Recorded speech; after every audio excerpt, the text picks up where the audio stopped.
खुलुमबाय S.mainao Basumatari गिबियावनो बर' रादाब खोनासंनो मोजां मोनग्रा बयबो नायगिरि नोंथांमोनखौ आंनि चेनेलाव बरायबाय लोगोसे गोजोन फुंबिलिनि गाहाम हामलायथि बावहरबाय। नोंथांमोननि थाखाय लानानै फैबाय आं गोदान मोनसे रादाब। नोंथांमोना भिडिअखौ अननानै जोबजासिम होलांदो। दिनैनि गिबि रादाबाव दङ बड'लेण्ड महोत्सब 2024 गोदान दिल्लीयाव जागासिनो दङ। दिनै फुंनि 9 रिंगानिफ्राय साइ इन्दिरा गान्धी स्टेडियाम गेट 7 आरो 8 आव मोनसे गिदिर हारिमुआरि हानजा सुरनाय हाबाफारि लानाय जागोन होनना मिथिनो मोन्दों। बर' थुनलाइ आफादनि 73थि गायसनथाइ सानजों लोब्बा लाखिनानै बड'लेण्ड महोत्सब 2024 नि रंजालु फालिथायनि बाहागो महरै 16 नबेम्बराव गोदान दिल्लीनि साइ इन्दिरा गान्धी स्टेडियाम गेट 7 आरो 8 आव दिनै फुंनि 9 रिंगानिफ्राय मोनसे गिदिर हारिमुआरि हानजा सुरनाय हाबाफारिया दिन्थिफुंजागोन। गोदान दिल्लीयाव थानाय बड'लेण्ड आलासि जिरायसालियाव बड'लेण्ड महोत्सबखौ लानानै बर' थुनलाइ आफादनि खौरांगिरि मेल खुंदों। नेपाल, सोनाब बंग, मेघालयनि थान्दैफोरा गोदान दिल्लीयाव बड'लेण्ड महोत्सब 2024 खौ खुंफुंनायाव बाहागो लाफैदों होनना नीलकान्त गयारी बिथाङा फोरमायथिदों। बर' थुनलाइ आफादनि सा 500निबो बांसिन थान्दैफोराबो बड'लेण्ड महोत्सब 2024 खौ खुंफुंनाय हाबाफारियाव बाहागो लादों होनना नीलकान्त गयारी बिथाङा फोरमायथियो। गिबि खेबनि थाखाय गोदान दिल्लीयाव बड'लेण्ड महोत्सब 2024 खौ खुंफुंनाया बर' हारिनि थाखाय मोनसे माइलस्टन होननानै बिथां नीलकान्त गयारी बिथाङा बुंथिबावो। गुवाहाटीआव आरोबाव मोनसे स्टक ब्रकिं केलेंकारि नुजाथिदों। आइजोआ कौटि रां लानानै खारखोमादों। बावैसो डिबि स्टक ब्रकिं केलेंकारिनि उनाव गुवाहाटी नोगोरमायाव आरोबाव मोनसे मुगैथाव स्टक ब्रकिं केलेंकारि नुजाथिनाया सोराङाव फैदों। अल्पना दास मुंनि सासे आइजोनि सायाव दान मोनथामनि गेजेरावनो रांखौ 2 गुन खालामनायनि समायखिराजों रायजो राजाफोरखौ लुथिनायनि दाय जाबसिनदों थगायजानाय सुबुंफोरा। बे समाव अल्पना दासआ सुबुंफोरनिफ्राय थगायनानै लानाय कौटि रांजों गुवाहाटीनिफ्राय खारखोमानानै दङ होननानै मिथिनो मोननाय जादों। उदालगुरि जिल्लानि सिङाव थानाय रौता गामिनि अनिमा ब्रह्मआ गोबाव समनिफ्रायनो किडनि गाज्रि जानानै गुवाहाटीनि क्रिटिकेल केयार हस्पिटालाव फाहामथाय लागासिनो दङ। बे समाव रांखावरिनि आंखालजों नखरा अनिमा ब्रह्मखौ फाहामथाय होनो राहा गोथे जानानै दङ होननानै मिथिनो मोननाय जादों। बेनिखायनो दुखुथिया नखरा बिटिआर सोरखारनिफ्राय मदद मोननो हास्थायदों। लोगोसेनो गोसो गुदुं रायजो राजाफोरा मबाइल नाम्बार 9954458446 आव अनसुंथाइ हरनो खावलायहरदों दुखुथिया नखरा। बुहुमा बयनिबो खुदिया खन्थाइनि थाखाय भार्जिन जेक'भा मोसाहारिया साहित्य एकाडेमि बाल साहित्य बान्था 2024 खौ आजावबाय। लखनौनि गोमती नगराव खुंनाय मोनसे दिन्थिफुंनाय फोरबोआव बर' रावजों सुजुनाय बुहुमा बयनिबो खुदिया खन्थाइनि थाखाय भार्जिन जेक'आ मोसाहारिया साहित्य एकाडेमि बाल साहित्य पुरस्कार 2024 खौ आजावबाय।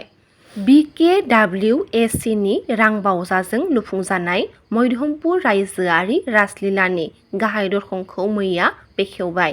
मैया गलाघाट जिल्लानि सिङाव थानाय सुरुपथार सम जिल्लानि मध्यमपुराव बिकेडब्लिउएसिनि 2023-24 बोसोरारि रां बावजाजों लुफुंनाय मध्यमपुर रायजोआरि रासलीलानि गाहाय दरखंखौ 14 नबेम्बरनिफ्राय 19 नबेम्बरसिम खुंनो लानाय 41थि मध्यमपुर रासलीला फोरबोजों लोब्बा लाखिनानै मैया इएम प्रदीप सरगयारिया बेखेवनानै होयो। मबाइल टेक्न'लजिनि सायाव सोलोंथाइ लानो गोसो गुदुं लाइमोनफोरनि थाखाय मोनसे गाहाम खाबु। बङाइगावनि tech info' institute of mobile टेक्न'लजिया लानानै फैदों गासैबो रोखोमनि एन्ड्रइड फन रिपेयारिंनि सायाव सोलोंथाइनि खाबु। गोसो गुदुं लाइमोनफोरा बङाइगाव साफागुरि रड स्वागत हस्पिटालनि साखाथियाव थानाय बे tech info' institute of mobile टेक्न'लजियाव फैनानै जायखिजाया समावनो एडमिसन खालामफैनानै 2 दान मबाइल टेक्न'लजिनि सायाव सोलोंथाइ लाफैनो हागोनखौ मिथिहोदों। एसेल' बेसेन होनायनि गेजेरजोंनो जायगायावनो थानाय जानायनिबो खाबु खालामनानै होदों tech info' institute of mobile टेक्न'लजिया। आबुङै मिथिनो थाखाय 9957 271989 मबाइल नाम्बाराव कल खालामनानै सुलुं लानो हागोन। क'क्राझाराव माहारियारि खोलोबनि माराथन खारनाय बादायलायनाय खुंफुंनो साखाफारा जादों। एनसिसि आरो बिटिआर सोरखारनि जुथायै बानजायनायाव 17 अक्ट'आव माहारियारि खोलोबनि माराथन खारनाय बादायलायनायखौ खुंफुंनो क'क्राझार जिल्लानि जिल्ला बेंगिरि मासान्दा मेन्डालिन पार्टिनि खौरांगिरि मेलनि गेजेरजों फोरमायथिनानै होदों। हाबाफारियाव आसामनि गेलेमु मन्थ्रि नन्दिता गालसा, बिटिआरनि गाहाय खुंगिरि प्रमद बर' आरो गुबुन गुबुन आलासि महरै बाहागो लाफैगोन। हाबाफारिनि सोमोन्दै क'क्राझारनि डिसि मासान्दा पार्टिन कल'नियेल एनसिसि इन्डियान आर्मि अरुण प्रसाद आगरवाल, मेजर शशि महन्तआ बायदि बाथ्राखौ बुंथियो।